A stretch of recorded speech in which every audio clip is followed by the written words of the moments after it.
Hey everyone. So I've got some good news and some bad news. Bad news first. It's me again. I'm afraid Liam, our blog editor, his house was burgled at the weekend. They took his passport. We don't know whether to suspect any Russian involvement, but I've stepped in. And the good news, we've got two pieces of good news. First, we've got a fabulous panel to talk about the modern newsroom. We'll dig into tactics and strategy. And the other piece of good news, we'll run through the panel, we'll do some audience questions, and then we have a fabulous break coming up afterwards, and some good networking and chat opportunities. So for our last session, we decided to compile some of the themes to today and conclude our programming by looking at how some of the real top newsrooms are handling big changes to the ecosystem. So first we have Ashley Codianni, who's the Director of Social Publishing at CNN. We have Mark Davies, Global News Manager of the Associated Press. We have Liz Heron, who is former Head of Journalism Partnerships at Facebook and Executive Editor of the Huffington Post. So we'll focus on hard questions and then open it up to the audience for even harder questions. I was reading that, talking about trust in media, Gallup's September 2016 poll, we reached a new low of levels of trust in media. Only 32% of Americans said they had a great deal or fair amount of trust in media, and only 14% of Republicans expressed trust, which is a drop from 32% just 1 year beforehand. So that's a huge fall. So let's open with Ashley on this question. I don't know if you can say why has that happened. If you have any ideas, that's great. But also, maybe we can talk about what you can do about it and how you're thinking about that trust problem. Yeah, sure. So I think, the answer of why is obviously quite complicated, and there are a lot of reasons why. I would say the rise of hyper-political media, and, it's much easier now for people's bias to be confirmed, and they can find that very easily and very quickly in the very saturated media market that we have. So that's one small piece of that pie. But, I think for a place like CNN, for us, it's really continuing to do what we do best, which is we have an incredible international team of award-winning journalists, and we're breaking news very regularly. And so continuing to do that is one way that we stay relevant in the conversation. I would also say heightened transparency, right? We have been more and more, and you'll see it today with Comey's testimony. We are publishing full documents, and that's not necessarily a new thing, but it's certainly something that we're doing more and more of. We also did a 9-minute documentary in Syria with Clarissa Ward, and a separate part of that documentary series was her experience in that reporting. And that was a sidebar sort of video and perspective that was new for us, and we saw a really great response from our audience in being able to tell that story from her perspective and what that reporting was like and what the process was like. So those are some of the things that we have been doing and that we'll continue to do. And Mark, the AP is synonymous reporting these boring old facts. So how do you guys deal with this change in trust for these facts? Well, firstly, I'd never call facts boring, otherwise we're all out of a job. That was good. But I mean, the AP is almost hyper non-partisan, and sometimes people even criticise us for that. But I think actually picked up on a very good point. It's all about transparency. And we have a very strict code of news values and ethics, and that stresses transparency. And we've actually been working harder to make that more apparent to the audience as well. We've seen the similar sort of effect. People are looking for source documents. Our most engaged piece of content over the last couple of months has been the interview we did with Trump for 100 days. The transcript continues to regularly top engagement on a daily basis on our website as people come back to it. And it's because they can actually read their own words, they can pull their own opinions from that. We've had a complete gamut of reactions to people in terms of comments around it, but we've actually seen that effect going through everything, and it's become more and more apparent over the last few months that transcripts, fact checks, anything that has that feel of authenticity that people can perhaps make their mind up, we're not telling them an opinion, is certainly working, and I think the more transparent we can be around those, that's definitely one way of tackling head-on that issue of trust. And not to interrupt, but one thing to add too that we have found quite successful is the publishing of, Mark just mentioned this, but full interviews, from start to finish, regardless of how long an interview might be on New Day or one of our shows, we'll publish that full, we'll give the audience a full opportunity to watch it from beginning to end. And Liz, in addition to this, the steps around transparency, is there anything else that you have seen work to rebuild that trust?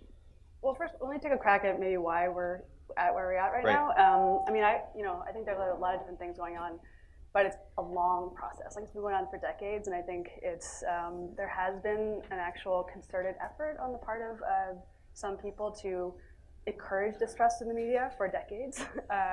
And it's really kind of, you put Facebook, Twitter, all these big platforms, they're kind of gasoline on that fire. Then there's also been the media itself. Like, we certainly bear some blame for why people don't trust us, partly because we weren't as transparent as we could have been in the past, and we don't really make the case for why and how we do things. So I've been really heartened to see things like transcripts come out and people starting to explain more, like, this is what we consider a good piece. It has this many sources, and just trying to pull back the curtain in a way that's really useful to the audience. But I think it's a much more difficult thing to tackle the people who are actually, there's an orchestrated campaign to make the press the enemy. So that is something that I don't have a lot of good answers for, but I feel like the media has to get comfortable with a role where they're a little bit more of an actor in that way to really make the case, like, no, reality is our business and it's important, and here's how we can persuade you that that's important too. Like, do you think trust has kind of two meanings? Like, if I like a particular maybe partisan side, I know I can go there and I can trust I know what kind of emotions are going to be satisfied, I know what I'm going to find there, a lot of confirmation, I won't be challenged. Like, do you think, and that's kind of like a friend who who's reliable, and maybe a lot of people think about trust that way. Like, what if a lot of people aren't that into facts that challenge their worldview? I know that's a hard question. Yeah, that's a scary proposition. I mean, the only good idea I think I've had on that count is that journalists need to reverse the trend of, at least in the US, almost all the media being concentrated in a few cities. Because if we're not out there in person as a part of communities, like, I think that's the only way in which people will start to let go of some of that confirmation bias and wanting to, like, really have their partisan news source be their source. Because I think in the study that you mentioned, with our trust levels being at 32%, there was another one that said, except for when you ask them about the news source that they read the most, and then they're like, oh, well, I trust that one, implicitly, like the New York Times or CNN or the AP. So the trust question, I feel like there's still some opportunity to, if you go out there and either speak to them in the right way by your coverage and who you have on air or who you're getting to write the stories, like, get people that make them not feel disenfranchised, because I think we've also disenfranchised a lot of people by not covering the things that they care about, but also going out there and being with them in the physical sense and not just parachuting in for our stories, I think would make a difference. But it's incredibly hard to do, and it's not like the media has a ton of money laying around to do that, so I don't know if you guys have other ideas on that. I think that's actually an interesting answer, because having reporters in all 50 states, we did a series called Divided America, rather prophetically ahead of the election. And we did actually reflect a lot of the voices there that perhaps we should have paid more attention to as a trend at the time. But we got a lot of good reaction around that. We've gone back post-election and spoken to a lot of those people again. And I think that does help build trust, because people see you are reflecting a range of voices, and perhaps some that they identify with, so others that they don't, but at least they're seeing both sides because they feel that it is being reflected. So I think that definitely is something we've noticed also. Right. I mean, very similarly, we had specials that ran, 50 States of Change. And then we also did a very large comprehensive series and town halls with Van Jones that explored a lot of these Middle America, Rust Belt demographics, and so there's certainly a pre-election approach and a post-election approach, and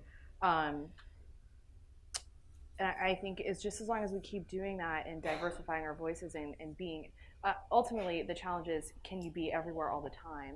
And we do talk, Liz just mentioned that that's an expensive ambition, but it's also a responsibility in many ways. So that is something that we actively try and do. And to maybe to shift to another kind of big topic, which is, we've been talking about trends and audience data, and are in organizations, or have been editing organizations where it's all about the truth, or not much spin in there. So how do you decide, how much should the audience interest decide which stories you pick and go after versus your true north, your editorial true north? How do you navigate that? Well, I think there's a balance. I think, for CNN, for important stories, it doesn't matter what if our audience is going to respond to it or not. We're going to put a lot of investigative resources into it because it's important. I will say though, it is so valuable to know your audience. Or if you don't know that audience, you're in a position where you're just throwing spaghetti at the wall. And I don't think that's useful for your audience and for you as a publisher. So, obviously I'm with CNN. If it's a National Donut Day, it is not within our brand to do a story about the 7 best donuts that you can find in America, right? And just because something is trending doesn't mean that we should be doing it. And so we have teams. We have a social discovery team that is so comprehensive in how they're approaching breaking news stories and finding those nuances and finding those sidebar elements that really move major stories forward. And I think focusing on that and anything that when there is a large event, it's just being very mindful of the content that you are selecting to produce and whether it does match your brand. And that's something that we really think about daily. Do you have kind of do you have guidelines like this National Donut Day? Right. I mean, does it serve a purpose? Is it meaningful? Is it of use to our audience? Right. So, and I use National Donut Day as an example, but during the Paris Climate Agreement and when the buildings started turning green all throughout the world, like that to me is so much more valuable and important to showcase than say, the cheap thrill that might be circulating on the internet that day. We just don't really do that. And our social accounts are really married to that, which I'm really proud of. We're not quickly succumbing to, quick viral hits. One, it's not our brand, and two, it's not particularly useful. And Mark, for the AP, how big does National Donut Day have to get? I think somebody needs to choke on all 7. No, I mean, we're in a strange position because in many ways our business is your business. We've got lots of clients out here and we supply everybody from the North Korean news agency through to the aforementioned Breitbart. So we do have to pay attention to the needs of that audience. That said, we're a hard news agency, that's our bread and butter. But we are looking at new tools, and to give a shout out to Paul's team we've worked very hard with. We used to have the wire that just went out into this big black hole. We didn't know what was being used, how and where. And with NewsWhip and some of the other tools that we're now using, we can get not a complete view, but at least a snapshot of how that content is being used by our various customers. So although we've got very, very good hard news reporting, and there's some very compelling reporting, what I find fascinating is looking at how our different customers are versioning that and how we can assist that. And perhaps we're looking at different ways of presenting the content in ways that's more friendly for some of our customers. Not just looking at the 1,500-word story or the 3,000-word story. It's pulling out those great personal stories that might run at 500 words, or it might be 5 photographs and 350 words. That will work on different platforms and for different customers. Mm-hmm. So that's sort of the different ways we're looking at content now, taking some of that need for engagement in without really jeopardizing our core mission, which is reporting hard news. And I suppose, Liz, at the Huffington Post, because you have verticals, you're able to take in, maybe a bigger tent and be more flexible, or did you have trends that you'd stay away from? I mean, the Huffington Post is known for kind of pioneering some of this work, frankly. It came up during a time when Google was just becoming a thing, and I think that's when the media started to pay attention to trending stories. And, I would say that I agree with Mark and Ashley that, these trending stories have to somehow fit within your ultimate mission to be worth doing. And there's some school of thought that they help you, they can be fun, light, fluffy, and they help the more serious stuff gain a bigger audience, just because more audience for the entire publication means more audience for everything that you do. And I that's compelling to me for sure. But I think you have to put your stamp on it, put your voice on it. And increasingly in the Facebook era, as we've kind of expanded just from Google, you have to be careful you don't get too commodified. Like if we're all doing the same exact story because it's trending, we'd all do it in the exact same way. Over time, that is a really bad situation for the entire media. Like we become just the same, and people, I think, stop paying attention, and you're not differentiated enough from your competitors to really be viable. So, but then on the other side, if you're not paying attention to those trends, like number one, audience data. I think all journalists want to know everything there is to know, and that includes our audience. It's definitely going to help you strategically and tactically. But also, if you're not paying attention to it, then you might be losing out on being a part of a conversation that really does matter to your brand. So you have to do it somewhere in the middle, but keep your ultimate mission always in mind. What I'd love to do is everyone to draw a picture of what that should look like, because it's always, we've got to get this balance, but I'd love to see, how do we visualize it? One of the things that we have found useful is identifying the key topics that just do not perform for us, that our audience just doesn't engage with. So if there is a story that is very important that we should be reporting on, it doesn't matter. We throw it out the window, fine, whatever. We kind of know our audience doesn't interact with food, for example. So we're not going to make food videos, nor should we, because we're CNN. But as a publisher, that is incredibly valuable, narrowing down and just having a broad sense of, what is your audience generally responding to, and then how can you build on that? And I would say also narrowing down things that do not work and not repeating that, right? So if something doesn't work, just don't do it again. And that alone is a very valuable piece of data to work with, not just what works, but also what is not working for you. It speaks to what Ashish mentioned as well on his panel earlier about spending as much time on the stuff that doesn't work and learning from that. That's exactly. Instead of just always having your eyes on the big viral hit. Right. Yeah. Right. Yeah, I think that's certainly an approach that's worked for us also. Everyone's got limited resources.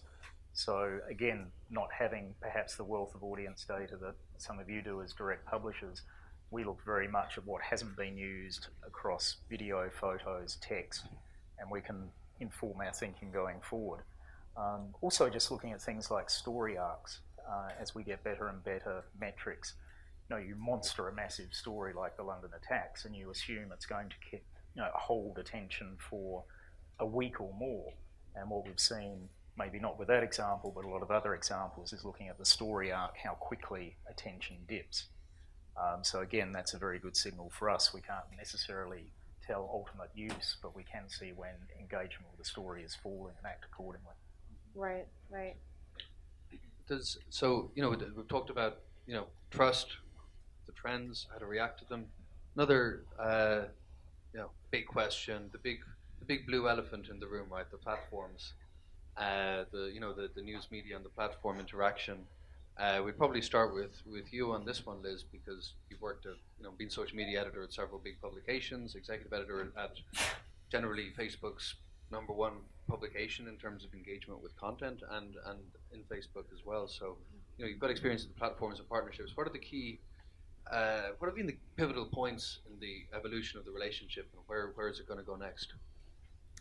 Well, I came to Facebook in 2014, and I think that was a real inflection point because up until that time, like journalists, Twitter is our, I think, natural environment for a lot of writers and journalists. And up until that point, most publications were really focusing on Twitter, and Facebook was like this stealth giant. And it, I was at the Wall Street Journal at the time and really saw our metrics, and I said, wow, we should all be paying a lot more attention to this platform, and they want to get more journalism expertise within their ranks to help them come up with better products. This is a good time to go. So I think the inflection point really happened when Facebook's rise started to coincide with mobile's rise in 2014, and that allowed Facebook to become the most massive distributor of news information, at least in the US. And it was kind of like a slow burn. Like, I don't think everyone completely realized what was happening, and now we are where we are, where the product is incredibly sticky. There's been a lot of positive things about Facebook's impact on the news industry, I think. Democratized who can get a big audience. It allows mainstream publishers to get bigger audiences. It encourages us to just play around with storytelling, but it's also had a lot of effects that I think we're only just now starting to understand. But to me, the big inflection point was just Facebook and mobile became the same thing, and publishers' audiences became Facebook in large part. So, and from the inside of Facebook, I can tell you that I don't think they expected that to happen either, frankly. It was a bit of a surprise. Like, they went after mobile very aggressively, but its impact on their relationship with the news industry was not something that they were actually trying to make happen. It just did happen. And I do think that they are struggling very much with their impact right now, and they don't really want to be responsible for these thorny, difficult questions about what is real news, what is fake news, how does media affect democracy. These are all questions that some in Facebook might be really motivated to figure out, but institutionally, I think it's very difficult for them to want to take on that responsibility, and that should make us all a little bit nervous. Ashley, you're a social media publisher. You oversee distribution for CNN, and also I guess you've got a team that are collecting, or discovering content there as well. So you're living there very much, and that's your platforms are my world. Yeah. So we do have an audience of of over 80 million collectively across 15 different platforms, and so obviously it's easy to say a certain piece of content can't live the same way in every one of those platforms. And so what my team does and what we're really focused on is taking a big story, taking a piece of content, and then modifying it or building it within each of the platform experiences. So, that's very easy to say, and it takes a lot of resources to do that. But you really do need to think about the platform, what fits in that platform, and how to tell that story in order to be successful. We had Will Ripley as one of our international correspondents. He was in mid-April. He was in North Korea. He was the only Western TV journalist in North Korea, and he was there for an extended period of time. And in order to tell that story, he happened to be there, and it happened to coincide with several large news events at the time. One of them being the Day of the Sun Parade, a few showcases of missiles and whatever was happening. But either way, we have somebody like Will Ripley who is there, and so what we've tried to do is really leverage our international resources and leverage our international correspondents to tell those stories, train them on how to use their phone, how to take vertical video, really educate them internally on what is Snapchat, what is Instagram stories, how can you how can you best showcase the reporting that you're doing on each of these platforms. And so with somebody like Will, when he was in North Korea, there was a point where he was abruptly woken up to go to a very secret, undisclosed event. It was a celebration parade. It was 5 o'clock in the morning. And so one of the first things he did was he took out his phone and he recorded himself getting ready. He was narrating how, I have no idea where I'm going. I've just been, woken up. I'm going to a very secretive place. Then took his phone into the car, showed us his drive, showed us getting there, revealing what he was seeing. And so with that content, we were able to make it a day in the life, very intimate, personal experience of reporting from North Korea in our Instagram stories. We were able to turn it into Snapchat video. We were able to take that in addition to our pool cameras and our international resources and make it a Facebook video, which is, square, subtitled for the mobile audience. we were also able to alert it and do a live Q&A online. We were also able to do a Facebook Live a few days later. And so that coupled with he was going into a North Korean home, and he had only seen 2 homes of individuals inside North Korea twice with the 12 trips that he has made to this country. He's only been in a home twice. And so he took his phone and documented the entire thing on his mobile. And then we were able to repackage that, very social friendly content in 5 different ways. And so I think that's, yep. But I was going to say, CNN is really good at that, and I actually want to ask a cultural question. But we weren't always really good at that. But you got your colleague Samantha Barry, and, she's great. Big team that CNN seemed to, pull together. It was kind of like getting this posse together, or a regiment, or a very big, sudden move over to embracing the platforms that seemed to happen. Right. And it seemed like some people were just coming out of the blocks and CNN went running right by. You have to be. What happened there? No, I mean, listen. Well, part of it was somebody. I was allowed to, right? There was, I think, in the legacy media organization and a big broadcaster, it's really important to adapt and really important to push for change. And so, if we were going to prove any success and any growth, a lot of that growth and success had to come with engagement and increasing that engagement. And in order to do that, it was creating native experiences on the platforms.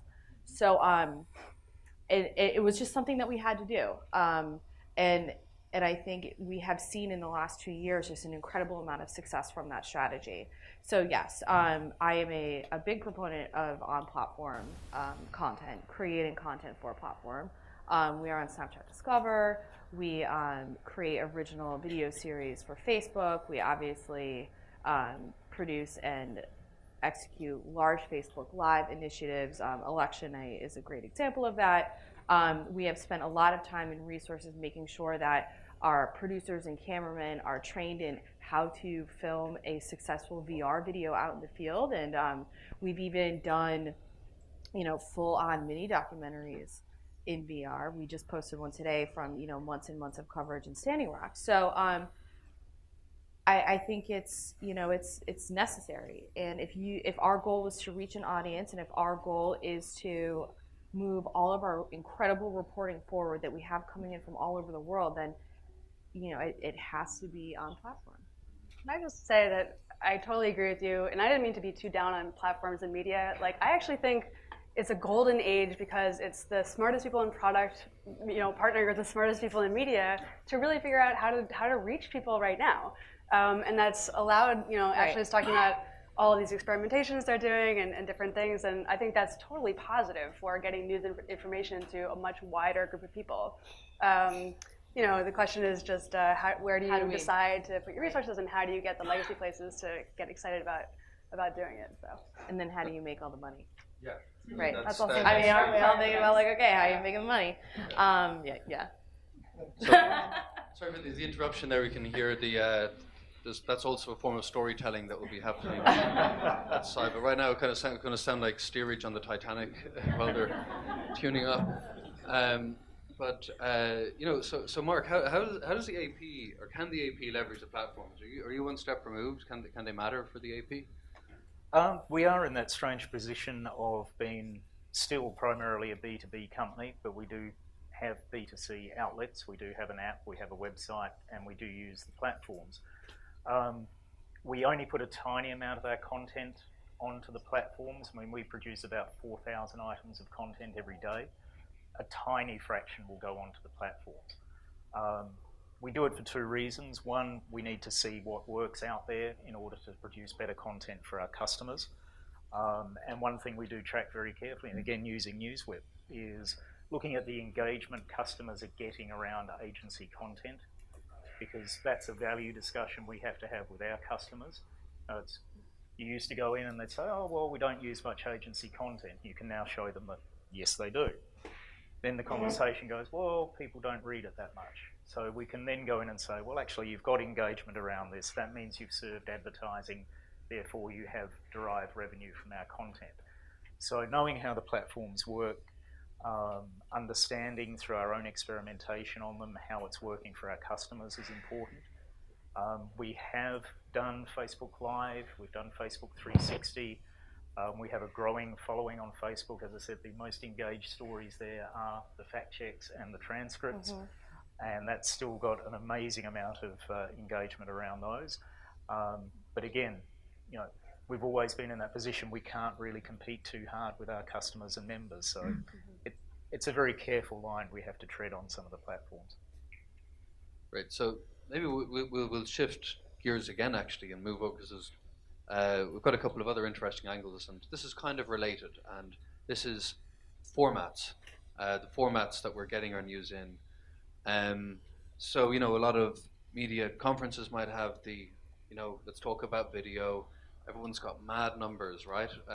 You know, you could probably tell us some very impressive numbers for engagement on video, but I'd like to say, you know, that not everyone, but like some people who are doing it successfully are getting very big numbers in video. But are we now at peak video? There's only so much engagement to go around. There's only so much time people will look at their phones, and will text come back? Is there some other format, or is video going to keep trucking on up? And I open that one to the floor, or to all three of you.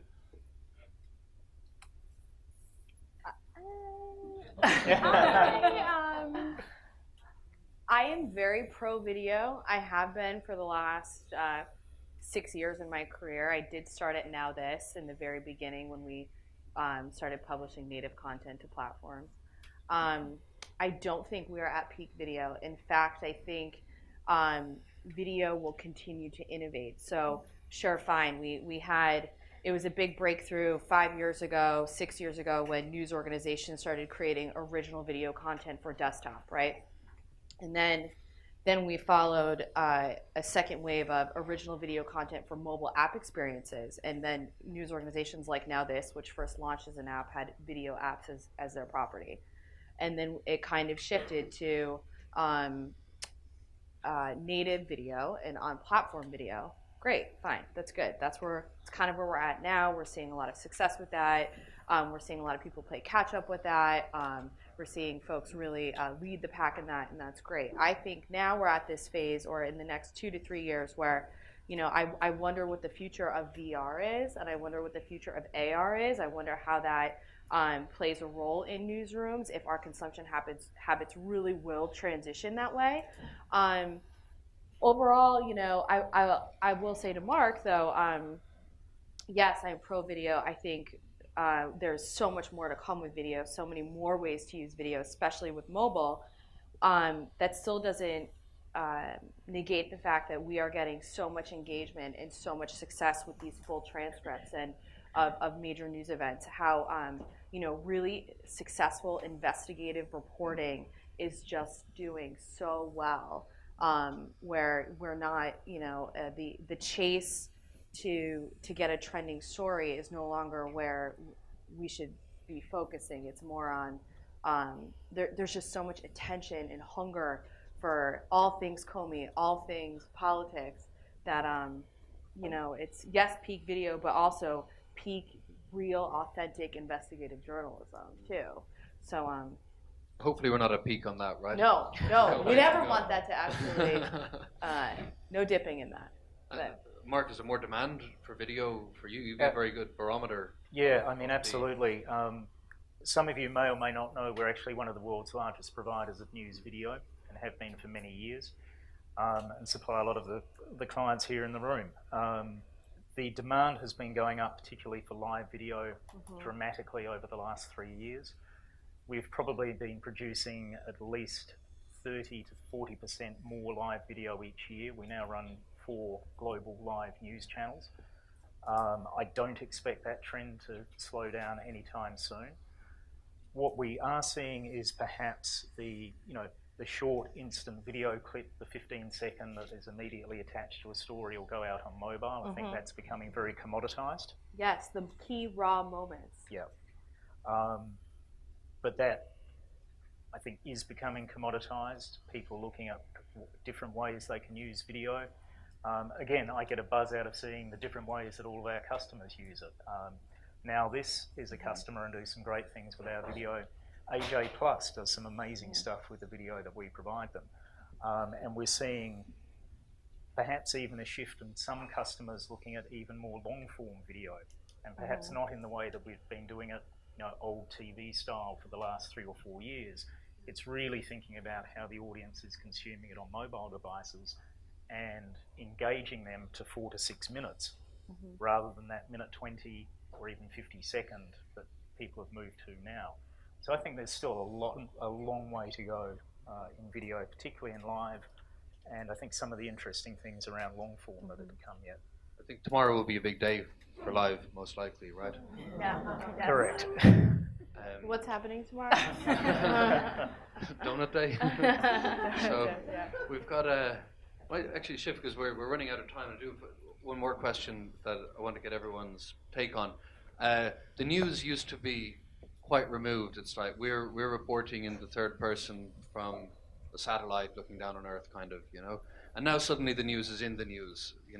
CNN is fake news. The AP, when you report on a story, you're becoming part of it. You're getting sucked in, and you're another voice on social media as well, in parallel with other voices, like the president's, or someone who has an opinion. And the media is now it's in the news in a way that wasn't the case before. Is that a permanent shift? We're going to keep talking about news. There's going to be a lot of news about the news, and people having opinions in the news in a way they didn't before. I hope we don't become the story, but I think the fact that there is debate around media literacy is a good thing. And I think a greater understanding, particularly with education at a younger level around media literacy, I think that's where I'd like to see the debate about media go, rather than us being the story.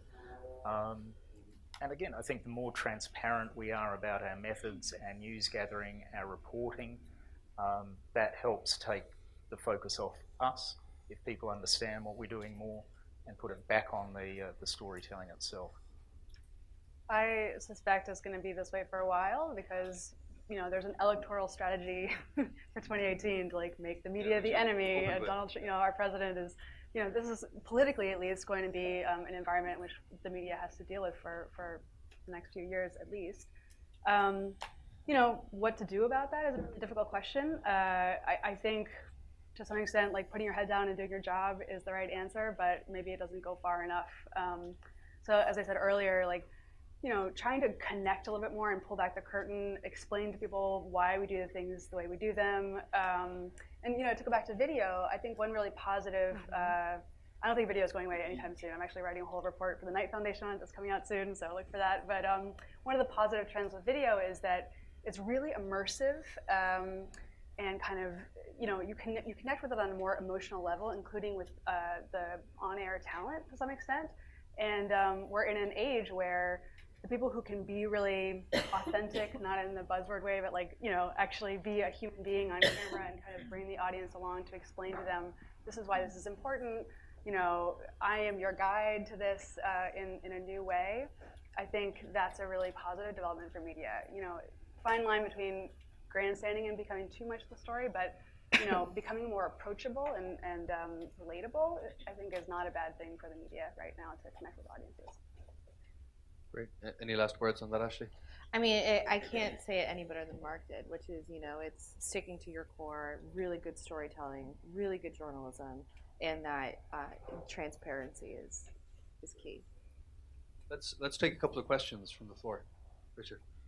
Mark, you mentioned something really interesting about cost of media literacy. I once had this professor, I'll preface the question. I'll have to repeat your whole question at the end. So I'll do a short preface. So basically, every university professor likes to lament that first-year students can't write essays, right? And then they just fail to learn everything. But then, of course, they never spend the time educating them. But how to write an essay, right? Because that's what professors love to do. But it is a challenge, right? Because you do see a lot of folks who just don't understand the basics of reading and interpretation and whatever. But what I was curious about is what kinds of steps could you take as organizations, or what recommendations would you give to actually help educate on basic media literacy? It's something that really is kind of fallen short. We don't really get it in high schools or elementary schools. We used to get it. So how is that gap filled in? So this is a question about media literacy. We're in agreement. It's not it's not being taught, and can people in media, can Mark offer any solutions or do anything about it himself? Look, I don't think anyone's got the one answer on that. I think we all do have a role to play. There are some good organisations out there starting to talk about it. Some of the universities, First Draft, organisations like that. I think we can all pitch in and do more.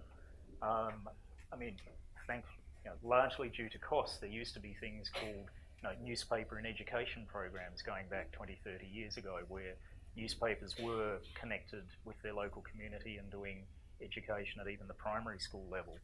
A lot of those have disappeared. There's room for that sort of education to be done. I don't think we've got all the answers. I think that's a conversation we need to have, and have it with some very smart people in education as well, because attacking that root cause and getting people to understand that, just because it comes on a phone, it doesn't mean everything's weighted the same way, in the way that people used to do when you looked at a title, or hard media as it used to be. There's definitely a role there. I'd be interested to see what Liz and Ashley think too. I agree with you. It's much more complicated than it used to be with the education programs. I think social media is a really big tool here. Again, just, this is how we think about big stories. You guys know that NPR thing they did like 6 years ago, where it's just like how to critically think about a breaking news event. And it always just goes viral when there's like some terrorist attack or something. That was like a really useful thing that they did that continually has meaning to people and gets brought up over and over again. So the more journalists can, not just pull back the curtain, but put it in a format that is going to travel and be interesting and not condescending to people, I think the better we're going to be off. I think when you look at the data again that's going to be available, it's going to become easier, to manipulate people. And I think the response, people are curious about themselves. Horoscopes, personality tests. Wouldn't it be interesting to say, how is this story manipulating you? How do you feel right now? Yeah. Which of your buttons are being pushed? And I think to turn it back right back into people's minds and say, give people interactive ways of looking at, how this story is manipulating you right now. And that could be an angle that people in media could probably create some very interesting content around. Any other questions? So, when you do organizations considered echo chamber response, considered echo chamber, how much emphasis do you put on building like ideologically diverse?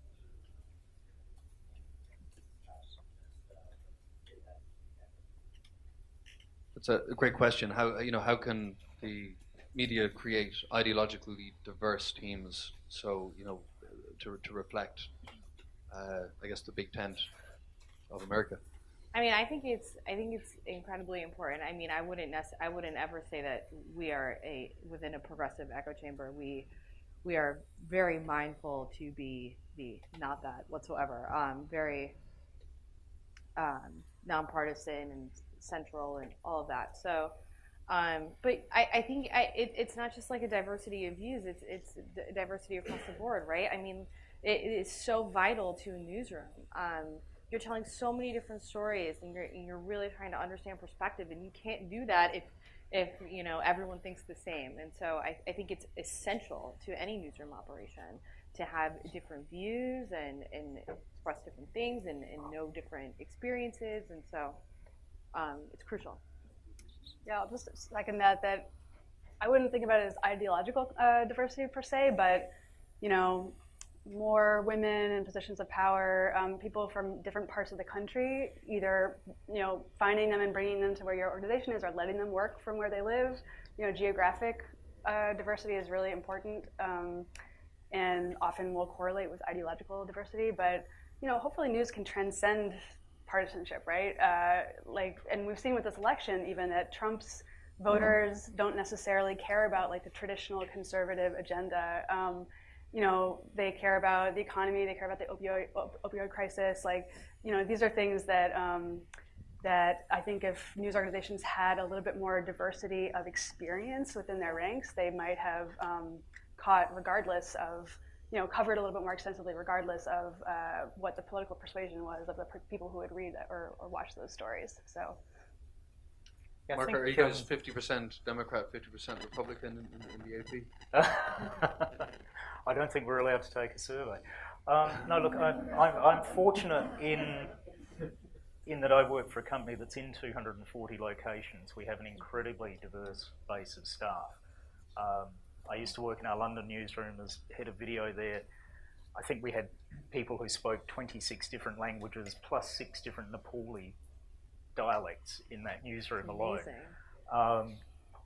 Here in the US, again, we do have a very diverse workforce in terms of gender as well as race. But we encourage people to challenge assumptions even within that. We have a great race and ethnicity team that we bring in regularly on stories purely to perform that function of actually challenging assumptions and making sure that we perhaps haven't missed anything or haven't missed a different viewpoint. So I think anyone working in newsrooms, I'd encourage them to do that. Challenge your assumptions, bring in people to look at things through a different lens. I mean, newsrooms do thrive when there's a bit of conflict. We get better results when there's some conflict and people aren't perhaps being passive about what they're producing and look at stories from different angles. So I think that's one way of tackling it. Thanks, Mark. I think, at this stage it's time to say thank you all for being such a wonderful panel.